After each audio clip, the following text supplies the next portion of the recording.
Namaste to all of you. Today's topic is Tridosha's place in our body. So places assigned to Vat Pitta Kapha in our body in normal situation, in physiological situation.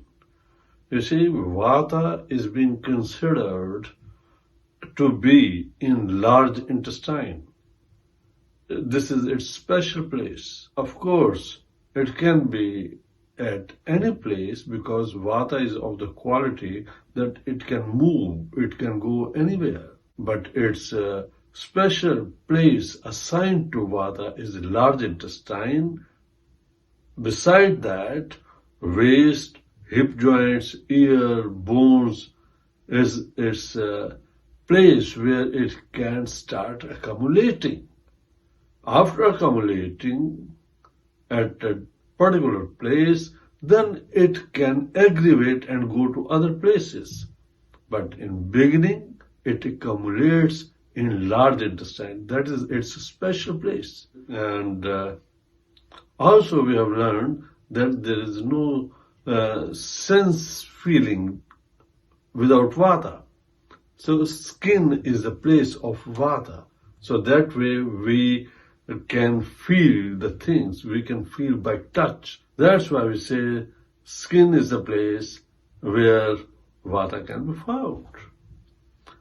Then second dosha, what we have, that is Pitta. Everybody knows that it's in stomach and it does its digestion job. And special place what is assigned to our Pitta, where all the transformation of the food happens, that is duodenum and small intestine. That is by the belly button, that is by umbilicus.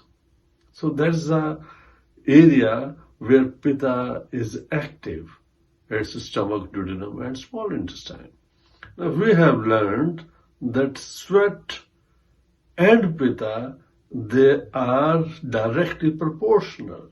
If Pitta is more, sweat is more. It means that pores of the skin, that's the place where Pitta is found.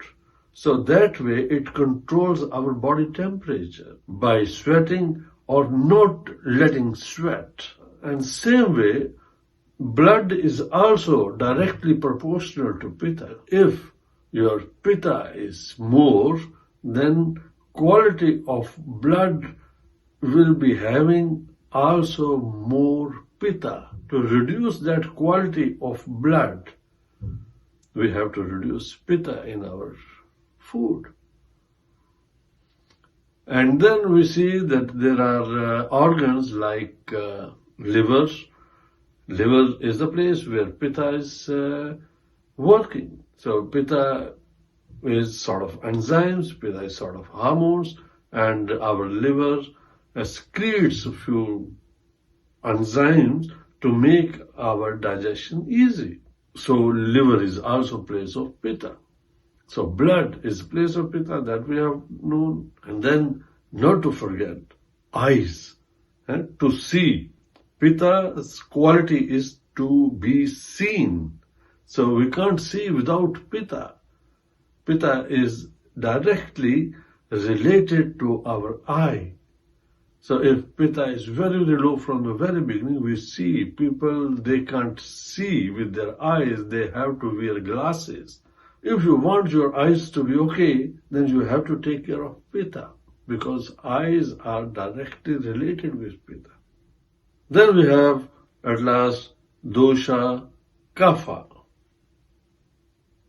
And Kapha, in our body, we can see that, we can find that in our chest, respiratory organs. And the heart is influenced by Kapha. You see, heart is 24-hour busy with heartbeat pumping.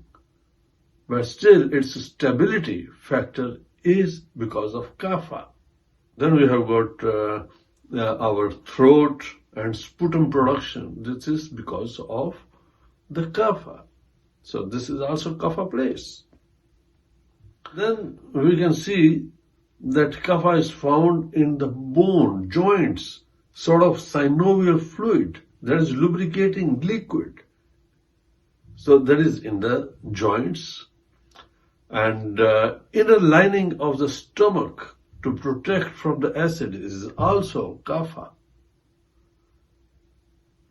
So in our body, like pitta is directly related to blood and sweat, vata is inversely proportional to bones, and kapha is directly proportional to rasa dhatu, to fat, to our muscles, to our meda. It means that if kapha is increasing, our rasa dhatu will increase as well.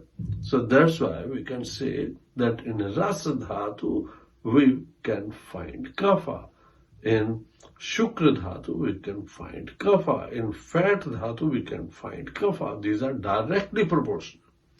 And pitta is directly proportional to sweat and blood, and vata is inversely proportional to our bones. And not to forget, kapha plays a very, very important role in tolerance, in memory, in patience, forgiveness. These are the jobs because of the kapha, and that is found in our head, in our brain. So that's place of kapha. Of course, what we can understand is that whensoever there is accumulation, on the very first place, it's going to accumulate in its own place. But it's not said that it can't go anywhere else.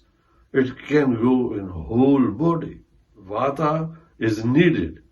So first it has to get accumulated in its own container, and then it has to get aggravated, then it will travel to different part of the body. And not to forget, only vata is movable. Vata can move. We say that rest, pitta and kapha, they are invalid.